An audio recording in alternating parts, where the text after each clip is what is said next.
В ноябре курортная Лазаревская живет как бы в своем собственном, отдельном времени, которое почти не движется, потому что ничего не происходит. Местные жители в этом своем времени стараются двигаться как можно меньше. И, взяв в руки для приличия удочку, сидят и медитируют, глядя в море.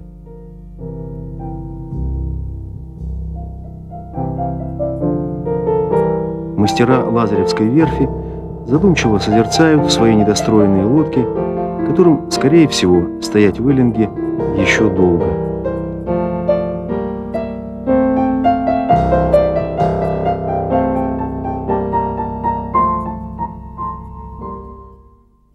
Мы не рассчитывали найти на казенной верфи спортивную яхту океанского класса. Пока можно только надеяться, что когда-нибудь здесь будут строить такие лодки. Но они все-таки строятся в Лазаревском, совсем неподалеку. Укутанный в сонную атмосферу, уже существует пока еще как бы домашний центр изготовления яхт мирового класса. И мы вот-вот встретимся с лодочником. Ну вот и он.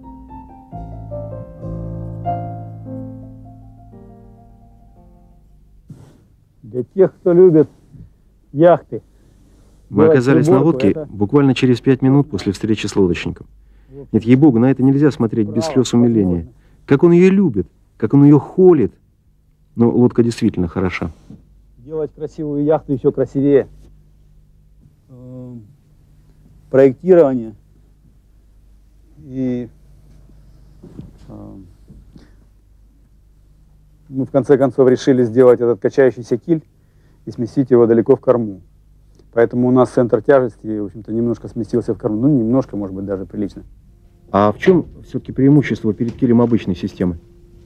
Не надо лишнюю воду брать. Это нам как минимум тонну воды, дополнительный груз брать. Мы экономим граммы, а потом берем тонну воды, закачиваем на яхту. Зачем это надо? Получилось меньше тонны вес. Да, это уникальный, конечно. Для таких размеров яхты вес меньше тонны. Чем легче яхта, тем быстрее. Вот здесь вот будет переборка стоять. Здесь люк будет стоять, закрываться. И все. Вот это вот уже кокпит, где можно будет гулять, ходить. Вот тут руль навешивается. Здесь румпель будет. И вот в случае необходимости можно будет управлять. Ну, это редко происходит, в общем-то, в таких гонках. Если ты выплывешь, то будешь морской кошкой. Усы тебе разгладим.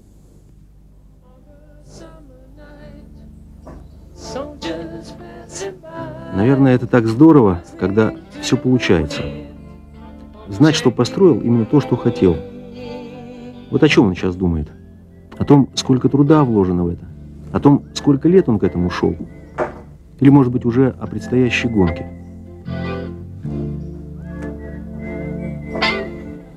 А мы даже и не спросили, как он назвал свою лодку. Wind of Change. Вот это у Scorpions есть песня «Ветер перемен». Это прекрасная песня вообще. Меня она просто поразила сразу. Это музыка вообще, все. Она была посвящена как раз падению Берлинской стены. То есть тут все настолько сходится. Я когда услышал эту музыку, я вообще песню, я был растроган просто до предела. А потом, когда узнал еще название, то тут, конечно, уже не оставалось никаких сомнений, колебаний, потому что для того, чтобы найти хорошее название для яхты, тут иногда жизни мало бывает. Да, с этим трудно не согласиться. Сейчас действительно все так быстро меняется. Каждый год, каждый день. И ветры перемен надувают наши паруса. Если ты раньше только мечтал, то теперь пришло время расправить крылья своей мечты и кинуться в теплые восходящие потоки. Виктор все не отпускал нас от своих лодок, хотя уже давно стемнело. Правда, мы особенно и не рвались уходить. Хотя знали, что мама дома готовит ужин на всех. О своих лодках он может говорить и говорить. Это какое-то чудо, я бы сказал. Нечто такое, что всегда является хотя бы отчасти чем-то сверхъестественным. Настолько это чудесно. Первый раз, я помню, мне было, может быть, лет 10, не больше. Как-то случайно я попал на лодку. Это был однорукий рыбак. Но, видимо, все-таки в душе у него было очень много романтики. Он поставил на лодочку парус, и мы двигались по воде без всякого усилия. Это было какое-то чудо. Вот у меня это ощущение до сих пор сохраняется. Наверняка он прибегает сюда и в неурочное время. И каждый приход – это встреча с любимым существом. А лодка – это живое существо. Как море, как все вокруг нас. Жизнь, судьба, счастье – это каждый понимает по-своему. Когда утром бежишь вдоль моря, об этом особенно хорошо думается. Утро вообще время надежды и оптимизма, поэтому лучше просыпаться на восходе. И в жизни. Чем раньше проснулся и побежал к цели, тем больше шансов, что твоей жизни хватит, чтобы до этой цели добраться. Виктор бежит к своей, уже лет 40, пожалуй. Но жизнь впереди еще длинная, и целый день впереди, за который можно так много успеть сделать. Хватит мечтать, пора окунуться в дела, как в ледяную воду.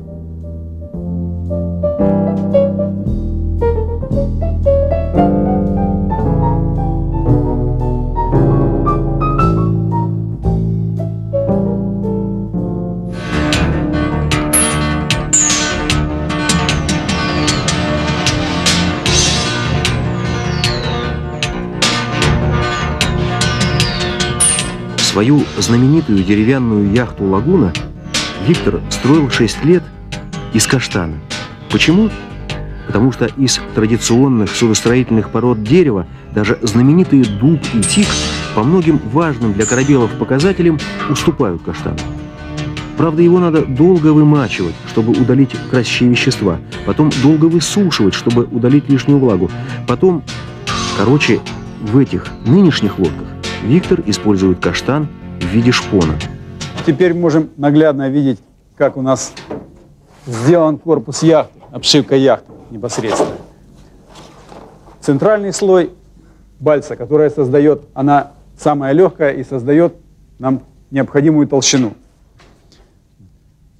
Бальса оклеена шпоном каштана, который постепенно от мягкой и легкой бальсы дает нам переход к очень жесткому и прочному углепластику. Вот здесь у нас в середине бальса, из которой Тур Хейердал строил свой знаменитый плот Контики. Вот она, бальса. На нее наклеен шпон каштановый. Это уже наш знаменитый каштан. И уже сверху он наклеен углем. Это самый современный и прочный материал, который есть. В нашем проекте интересным образом сочетаются самый традиционный судостроительный материал – древесина. И самый современный, из которого строят космические корабли, это углепластик. И вот тут, выбрав момент, мы задали вопрос на засыпку. Скажи, что такое счастье? В мореходке я построил шверботик небольшой. Вот, и когда выходил на воду, и ты чувствуешь шум воды, движение, все, вот, что связано с парусом, с этим вот свободным скольжением по воде, просто такое ощущение испытываешь, что не просто хочется, а на самом деле смеешься от счастья, человек смеется. Это очень нечасто случается с людьми, чтобы человек смеялся от счастья по-настоящему. Вот это как раз то, что дает человеку ощущение счастья, ради чего мы живем. Ну что же, каждый судит о счастье по-своему. Но согласитесь, что, как бы там ни было, счастье Виктора очень красивое.